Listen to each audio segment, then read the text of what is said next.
Assistance, my rich dad started teaching me about money on one condition. And that condition was he would never pay me. Do the rich people cringe and say, don't tell them that, Robert? Yes. Don't tell people what you know. Right. Keep them poor. So my father was the head of education, PhD, all that stuff. I go home and ask him, said, why don't we learn about money in school? And he looked at me and says, because the government doesn't let us teach that subject. The government tells us what we can teach and what we can't teach. And I thought that was strange. And I said, but aren't we going to school to learn about money? He says, no, your job is to get a job. I said, but you get a job to earn money. He goes, no, you're supposed to just get a job. And I went, no. Isn't the purpose of a job to earn money? He goes, you're correct. I said, so why don't I just learn about money? I can skip the job part, you know? And he got flustered and he said, if you want to learn about money, why don't you ask your best friend's father about money? And I said, why? That's Mike. So I asked him. He says, because Mike's father is an entrepreneur. And I said, what are you? He says, I'm an employee. I'm a government employee.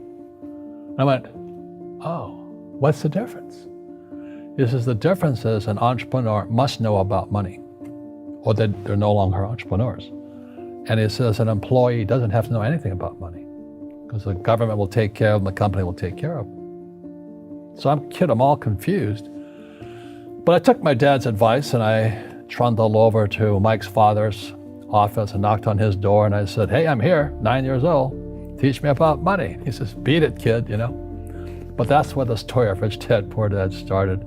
And finally, through persistence, my rich dad started teaching me about money on one condition. And that condition was he would never pay me. He says, the moment I pay you, you think like an employee. He says, that's the trap. Entrepreneurs work for free. And now I'm 9 years old, my head's going cracking in half. He says, you never want a paycheck. You understand that, kid? I said, okay, I got it. And he says, well, how do I make money? He says, that's what entrepreneurs figure out. It's like, so how do I learn about money? So he would just break out a Monopoly game board. So I would work for free. I'd pick up cigarette butts, and he had hotels and restaurants, and I would clean and do menial tasks. And as I got older, I started getting into office work and marketing and accounting, and I was an apprentice basically, but I always worked for free. And he would teach me about money, but the way he taught me about money was playing Monopoly. And finally one day I got upset. I said, well, when are you going to teach me about money? He says, what do you think we're doing? We're playing Monopoly. He goes, no. What do you think we're doing? We're playing Monopoly. He says, what do you think we're doing? So I don't know. I'm teaching you about money. And then that's when, you have one green house. He says, there's many formulas for great success in money. There's thousands of them, but one of the best ones found on the game of Monopoly. It still is today. 4 green houses, 1 red hotel. I said, what? He says, one of the greatest ways to acquire great wealth is playing Monopoly in real life. 4 green houses, 1 red hotel. Well, is that all there is? He goes, that's it. And he says, what do you think I'm doing? And I went, I don't know. So then he took me out and he showed me his greenhouses. And 10 years later, when I was 19, I was now in school in New York, and I come back to Hawaii, and Rich Dad had bought the biggest piece of land smack dab in the middle of Waikiki Beach. And when you go to Waikiki Beach today, you'll see the Hyatt Regency Hotel. That was his hotel. Just like the game of Monopoly. Just like the game of Monopoly. Acquired assets and they became bigger assets. He just kept what's called an assemblage, because that property wasn't that big at that time. So he had to buy out all the small guys. Because Waikiki was a little dirt water little town. So he'd buy out this shop owner and buy that shop owner. And it took him a while, but he finally assembled this large piece of property. And then he and Hyatt put up this giant hotel. It just sold for $800 million. So that's how I learned about money.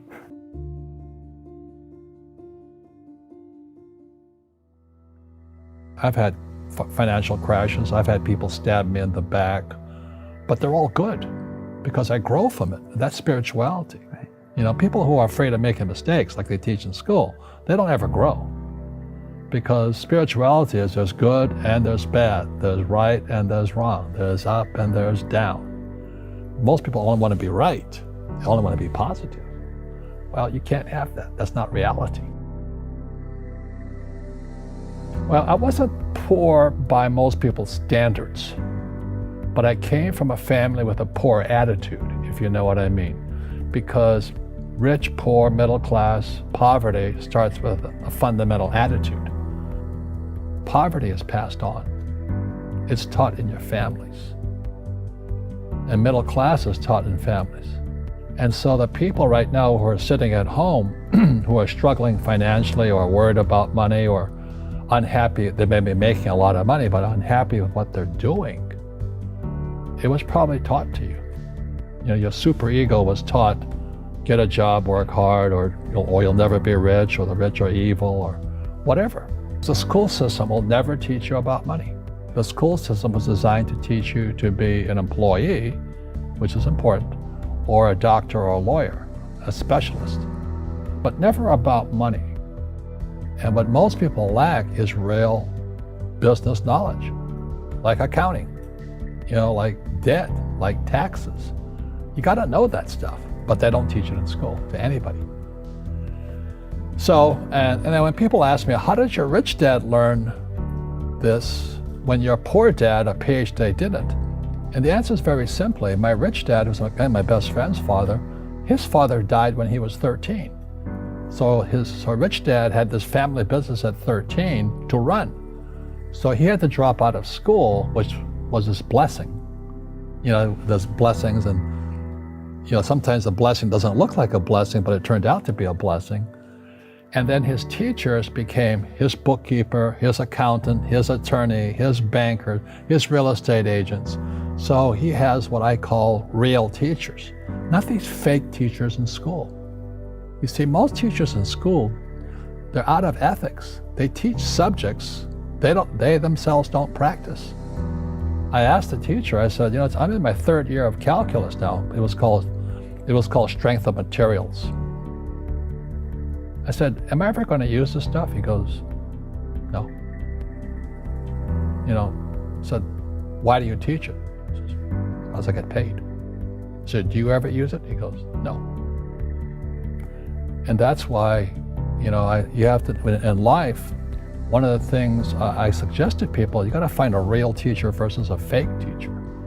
And a fake teacher is somebody who doesn't do what they teach. And a real teacher is doing what they teach every day. So my accountants, my attorneys, they're in it every single day. That's how I learn, because every day I'm solving problems in my business. So I have accountants and attorneys and bankers and all these people on speed dial because I'm solving problems with my team.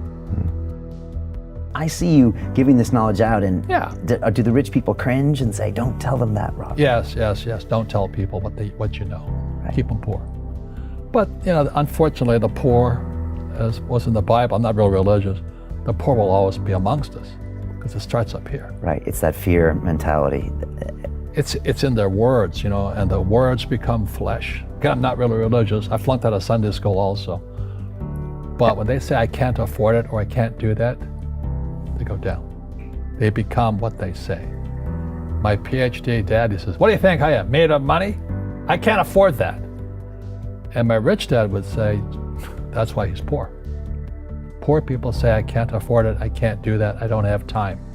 Because this is an escape.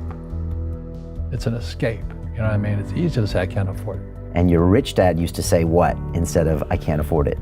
How can I afford it? How can I do that? You know, what would it take, or why should I do that? He says that a question opens the mind, a statement closes the mind. See, when you say, I can't afford it, your mind shuts down, and you become what you say. Rugby is a team sport, but so is soccer. The rules are different. And other people are golfers. They play by themselves. And so everybody's different. So my game financially is business, number one. Second is real estate. So what I say to young people is, you find your game.